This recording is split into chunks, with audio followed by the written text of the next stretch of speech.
Patrick was not a Christ follower when we had first gotten married, and I had really been praying for years that he would come to know Christ.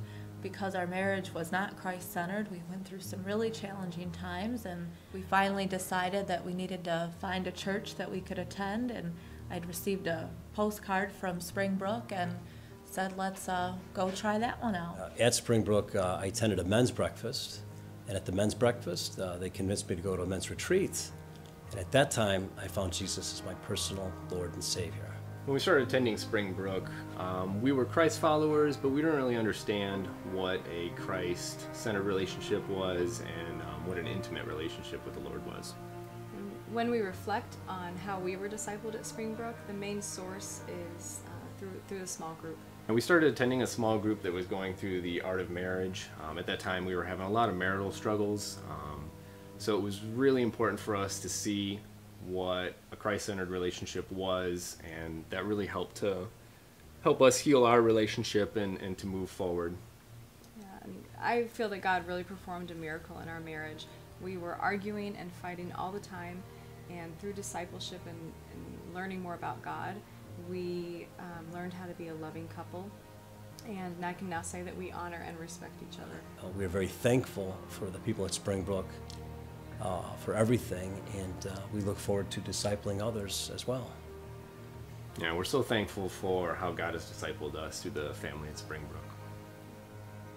These stories are a powerful example of how God continues to use our ministry in making disciples of Jesus Christ. As we move into the next chapter of our family's journey, we want to be disciple-driven. We want to be fully engaged in Jesus' command to be disciple makers, as seen in Acts 1:8. Let's explore how we can be witnesses in Jerusalem and Judea, Samaria, and to the ends of the earth. Our desire is to make stronger disciples in our Jerusalem and Judea, which is our own church family and community, by first helping to support our current staff. Then we want to strengthen our Sunday morning children's ministry.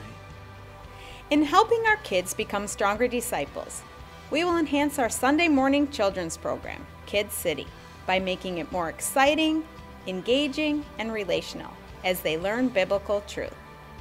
Children through the 5th grade will go to their classes at the beginning of the service, so they can have a full large group worship and teaching experience, and then have a small group discipleship experience. This format also best utilizes our volunteers in roles in which they feel most effective. Our disciple-driven resources will enable us to hire a part-time children's ministry assistant to provide support for this enriched ministry. Discipleship begins with evangelism, right here at home, in our community, in our Judea. And we're praying that God would ignite a passion in the heart of our church family to reach lost people in our community for Christ. We need additional resources to host fun community events, to attract people with creative media, and to equip people to share the gospel. Discipleship best occurs relationally, and in a church our size, relational connections don't always happen naturally. Disciple Driven will fund a part-time connections director who will manage the processes that will help people develop life-changing relationships. This staff person will connect people to newcomer events, to small groups, and involvement in other ministries. I'm excited about our new partnership with Lawndale Community Church. This ministry is a beautiful example of holistic disciple making. Back in 1975, Coach Wayne Gordon moved into a Lawndale apartment above a storefront where he began a ministry with teenagers in one of America's poorest neighborhoods. This group began dreaming of planting a church that would transform their area. In the 1980s, Christian team members from the Chicago Bears helped build a beautiful gymnasium.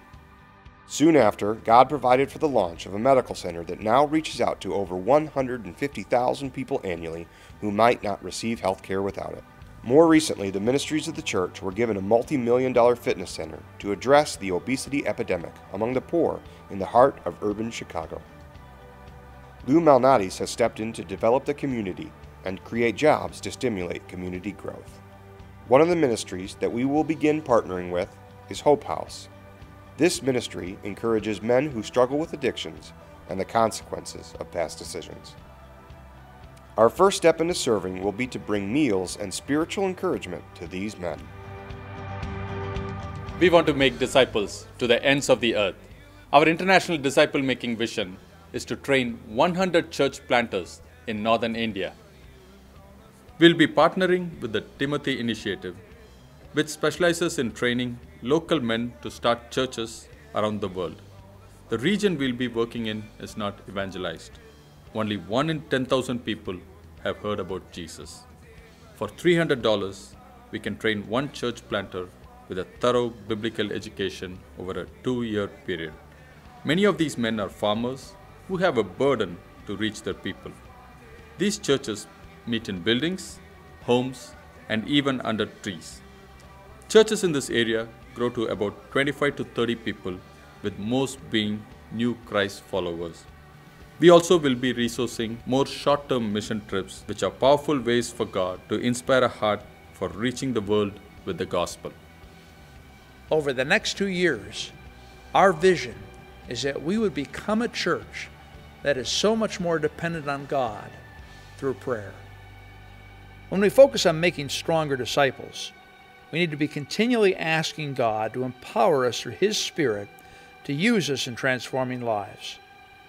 Please pray with me that we would have generous hearts to be fully engaged in this vision to become disciple-driven.